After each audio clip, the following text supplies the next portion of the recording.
Então, meus parabéns a vocês que organizaram esse encontro. E dizer para vocês que é uma satisfação retornar ao México pela 6ª vez como presidente da República e 3 vezes sem ser presidente da República. Então, já são a 9ª vez que eu visito o México. Não é pouca coisa, porque não é habitual um presidente viajar tanto um país. E eu sou muito grato à relação de amizade com empresários, com sindicalistas, com políticos, com partidos e com o movimento social que eu fiz no México. Sou muito grato por isso. E, portanto, é uma alegria imensa estar aqui. O problema do presidente da República ler um discurso. Como normalmente ele é o último a ler o discurso, ou seja, tudo que está colocado aqui, inclusive os números, já foi dito pelo empresário mexicano que falou e pelo Jorge Viana, que nós somos as 2 maiores economias da América Latina, que nós exportamos 8 bilhões e meio, importamos 5 bilhões e meio, que o nosso fluxo chegou a 14 bilhões e um pouco mais, que nós temos 340 milhões de habitantes, que a nossa economia é quase 4 trilhões e meio, maior do que a da Alemanha. Tudo isso já foi dito. E tudo isso aqui no meu discurso. Então, eu não vou repetir esse número para vocês. Eu queria dizer para vocês que a minha alegria de estar aqui e a minha alegria de não ler o discurso é que entre sair daqui com a imagem desse papel frio e sair daqui com a imagem do rosto de vocês, eu prefiro olhar para o rosto de vocês e dizer algumas palavras que eu sinto vontade de dizer. Vocês sabem que não é a primeira vez que eu sou presidente do Brasil. Eu votei pela 3ª vez para governar o meu país e, graças a Deus, eu tive muita sorte nos meus 2 primeiros mandatos e, graças a Deus, eu estou tendo sorte no meu 3º mandato. Eu sempre compreendi que economia não tem mágica. Você não inventa economia. Você não dá um cavalo de pau como se estivesse num carro, numa autopista, num país do tamanho do México. E muito menos você dá um cavalo de pau numa economia do tamanho do Brasil. É preciso que a gente tenha, primeiro, sensibilidade política de como que a gente vai dirigir os acontecimentos que nós queremos que aconteça no México e no Brasil. E eu defini algumas coisas na minha vida. Primeiro, eu não sei se vocês estão lembrados, a primeira coisa que nós conseguimos aprovar no meu governo, nesse 3º mandato, foi um arcabouço fiscal. Porque era preciso garantir ao povo brasileiro, ao mercado e ao mundo que a gente iria ter muita estabilidade, muita responsabilidade fiscal. Depois, eu defini que a gente precisaria ter estabilidade econômica. Para que a gente tivesse estabilidade fiscal, estabilidade econômica, a gente precisaria ter estabilidade política. Para que a gente tivesse esses 3, a gente precisaria ter um 4º componente, que é a estabilidade social. E para ter todas essas 4 coisas, era preciso ter uma 5ª, que era a estabilidade jurídica.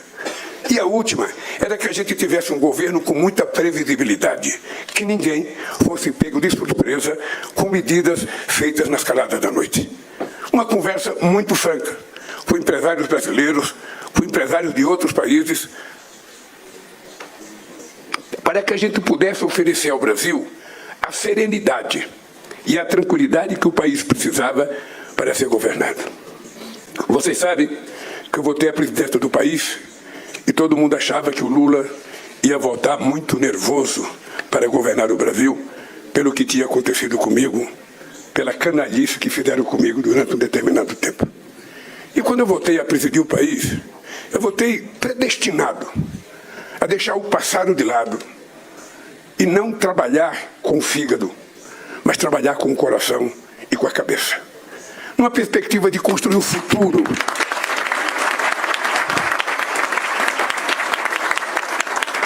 Numa perspectiva de construir o futuro com base nas coisas boas que aconteceram no passado, sem levar em conta as coisas ruins que te aconteceram.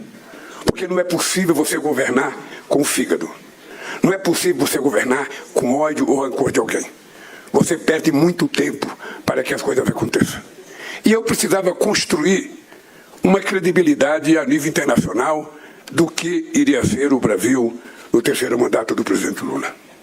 E nós vivemos a seguinte situação. Eu precisava reconstruir o país, porque o país tinha sido semi-destruído nas suas instituições. nós precisamos recriar alguns ministérios, nós precisamos fazer concurso público para colocar o ministério e precisamos reconstruir milhares de obras que tinham sido paradas. Só para você ter ideia, só em obras de escola e saúde eram 6.000 obras que tinham ficado paralisadas naquele país. Nós passamos 7 anos sem dar um reajuste de salário para a alimentação escolar. Nós passamos 7 anos sem aumentar o salário mínimo, que é a parte mais pobre da nossa população.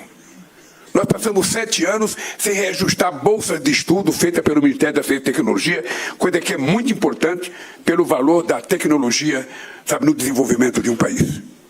E nós passamos um ano inteiro fazendo isso.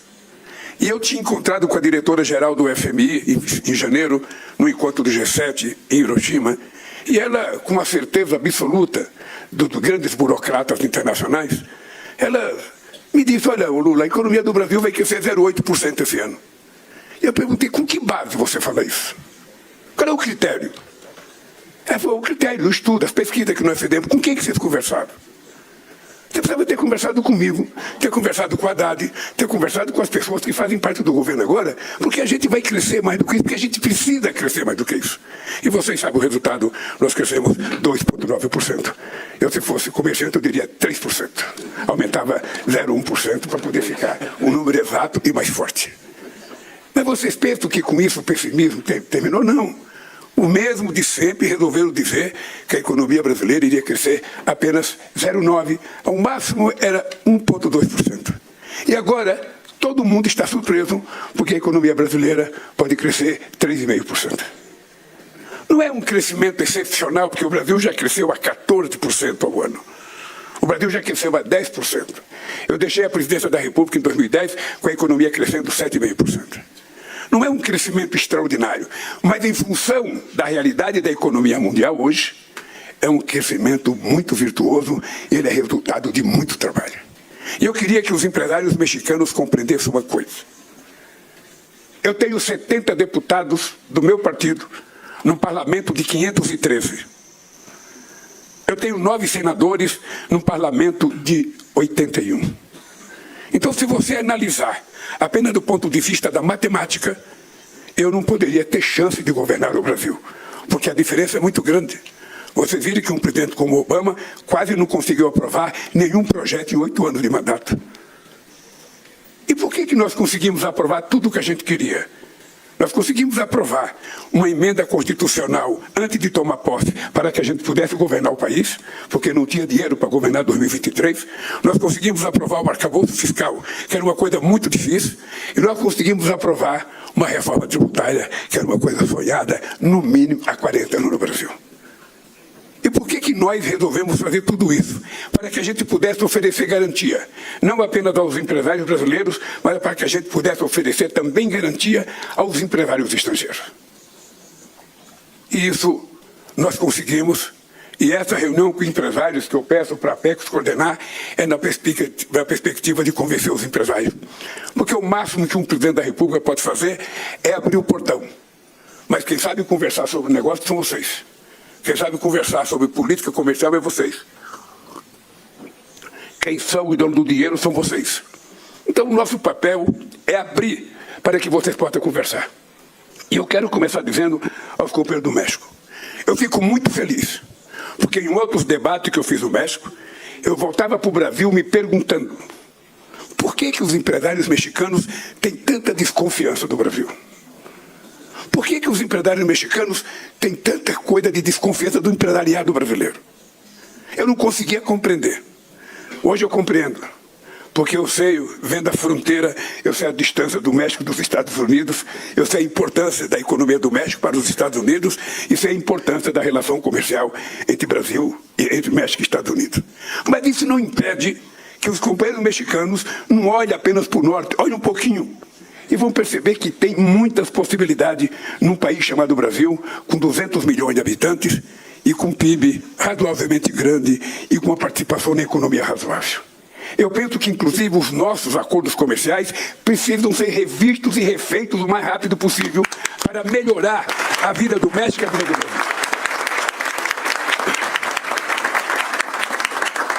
Eu fico feliz quando eu vejo que um companheiro a quem eu aprendi a admirar, pelo Celso Amorim e pelo companheiro Mauro, que vai ser ministro da economia desse país. Só que o ministro da economia aqui cuida de comércio, não cuida muito da economia. E fico muito feliz ainda que meu amigo Lázaro Kádaro foi escolhido chefe de gabinete da futura presidenta. Então o jogo começa muito importante para nós. O jogo começa com uma jogadora que é extraordinário. O fato de vocês terem eleito uma mulher para presidir esse país é uma coisa excepcional. E ela está montando um governo que, pelo começo, parece que vai ser um governo comprometido com as melhores práticas do exercício da democracia e da relação plural que o México tem que ter com o mundo e que o Brasil tem que ter com o México. Por isso eu penso que vocês, companheiros empresários e companheiras, não têm que ter medo. Sentem em volta de uma mesa. Veja quais são os problemas que dificultam as nossas relações comerciais. E vamos ver se a futura presidenta da República e eu temos sabedoria de fazer com que as mudanças possam beneficiar o povo do México e o povo brasileiro. Eu já sou grato ao comportamento do meu companheiro López Obrador. Eu sou muito grato pela facilidade com que ele fez, com que nós abríssemos negociação, pela política de combate à inflação que permitiu exportação brasileira para cá. E eu acho que a Cláudia deve não só ter aprendido com essa prática produtiva, como ela sabe que tem que fazer mais e melhor ainda. Esse é o futuro do sucessor. Quando eu voltei para a presidência da República, eu tinha na cabeça o seguinte: eu não posso ser pior do que eu já fui. Eu tenho que ser melhor. Eu preciso fazer um governo mais eficaz, um governo mais competente. Não precisava crescer a 7,5%, não. O que precisa é crescer, mas o crescimento do crescimento é você distribuir de forma equitativa o resultado do crescimento. Porque o crescimento não é feito apenas pelo governo, pela política do governo, pelos empresários. O crescimento é feito pelo exercício e o sacrifício de milhões de trabalhadores que levantam 6 horas da manhã todo dia, trabalham até 5 horas da tarde e muitas vezes ganham pouco diante das suas necessidades. Esse é o desafio que existe para o México e para o Brasil. Como a gente vai conseguir criar uma sociedade em que a gente não tenha tanta gente passando muitos dias sem comer e pouca gente comendo muitos dias? Como é que a gente faz isso? Como é que a gente resolve o problema da pobreza? Eu, inclusive, quero convidar a nossa presidenta Cláudia, quando ela for no G20, no Rio de Janeiro, para que a gente participe da aliança de combate à desigualdade, à fome e à pobreza. Porque não tem explicação num país como o México ter fome. Não tem como explicação um país como o Brasil ter fome. Nós tínhamos acabado com a fome em 2014. Quando eu votei agora, tinha 33 milhões de pessoas em situação de fome. Nós já tiramos 24 milhões e meio em 1 ano e 9 meses. E vamos acabar definitivamente com a fome até 2026. Esse é um compromisso ético, moral, religioso. E o potencial da economia mexicana é extraordinário. O potencial da economia brasileira é extraordinário. Eu acho que nós ainda não conseguimos utilizar, 70% do potencial que nós temos. E por isso é que nós precisamos fazer novos acordos. Discutir a fundo, sem medo de discutir. Tendo sempre em conta que uma boa política de relação comercial é uma via de duas mãos. Eu quero vender, mas eu quero comprar. É preciso que haja um balanço equilibrado, nessa relação política comercial. Porque ninguém aguenta ter déficit a vida inteira. É preciso que a gente tenha um equilíbrio. E é assim que nós temos que trabalhar. E é por isso que eu faço questão de conversar com os empresários. Porque eu preciso trazer de volta a civilidade na relação política do Brasil, que perdeu a civilidade. Vocês sabem que o Brasil passou 4 anos no obscurantismo. Ou seja, o Brasil não visitava ninguém, ninguém visitava o Brasil não participava de nada, ninguém ia lá. Uma coisa inexplicável para um país que é a 8ª economia do mundo. Para um país que não tem contencioso internacional e nem queremos ter contencioso. Por isso é que eu sou contra a guerra da Rússia e da Ucrânia. A guerra não traz absolutamente nenhum benefício a ninguém. O que ela vai trazer é o resultado do benefício da reconstrução de coisas que já estavam construídas e a gente não consegue trazer de volta as vidas destruídas. É por isso que eu sou contra e condeno o que Israel está fazendo no Líbano agora, atacando e matando pessoas inocentes, porque só aparecem nos jornais os líderes que eles querem matar, mas as pessoas inocentes que morrem não aparecem. É por isso que eu sou contra a chacina na faixa de Gaza, porque já morreram mais de 41 mil mulheres e crianças. E depois você vai ter que reconstruir o que levou séculos para ser construído. Então a guerra é a prova da insanidade do ser humano. A guerra é a prova da incapacidade civilizatória de um cidadão que acha que ele pode, na explicação de que tem que se vingar de um ataque, fazer matança desnecessária, sabe, com pessoas que não têm nem como se defender. Então o Brasil quer ser uma zona de paz. O meu país não precisa de guerra, não precisa de conflito. Se precisar, eu faço 10 reuniões, 20, 30 reuniões, para que a gente possa chegar a um denominador comum, porque é isso que vai ajudar o nosso crescimento. México já tem 500 anos, o Brasil já tem 500 anos. Acho que está na hora da gente virar economia altamente desenvolvida. Nós temos base intelectual nas nossas universidades, nós temos ciência e tecnologia. O que nós precisamos é acreditar em nós e definirmos que tamanho que a gente quer ser. Qual é o tamanho que o México quer ser, qual é o tamanho que o Brasil quer ser. E a gente não ficar, muitas vezes, achando que tudo que é ruim no nosso país depende do passado, ou depende, sabe, da nossa elite, ou depende da elite dos Estados Unidos ou da China. Não. Muitas coisas dependem de nós, está no nosso alcance, está na nossa disposição. Vamos nos abrir, sentar numa mesa e discutir o que é bom para o México, o que é bom para o Brasil. O que pode fazer a economia do México crescer, a economia do Brasil crescer. O que eu posso vender, o que eu posso comprar. Fazer da forma mais aberta possível, para que a gente consiga se transformar não apenas numa economia de 4,5 trilhões de dólares, mas uma economia de 5 ou 6 trilhões de dólares. A gente não ficar só olhando o crescimento da China e o crescimento dos Estados Unidos, e a gente ficar esperando se vai ter uma nova Guerra Fria. Não!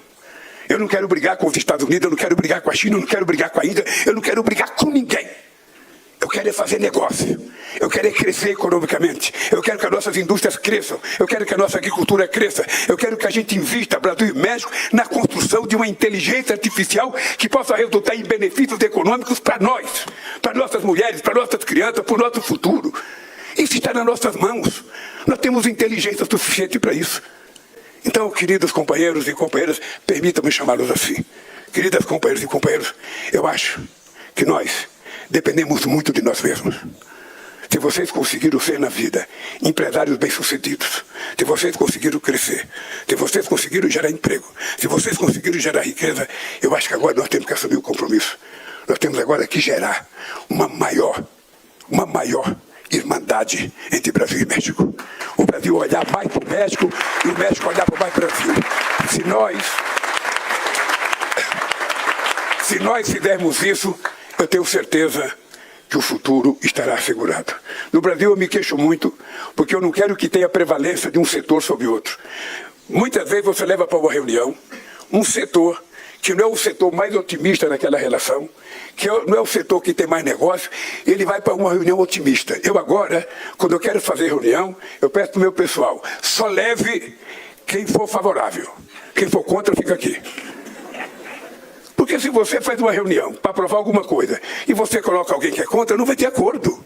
E quero dizer para os companheiros empresários mexicanos, ainda esse ano, se Deus quiser, nós vamos fechar o acordo Mercosul e União Europeia. Está pronto e o Brasil está pronto para assinar esse acordo, para ninguém nunca mais falar que é a América do Sul que não quer, que é a América Latina que não quer.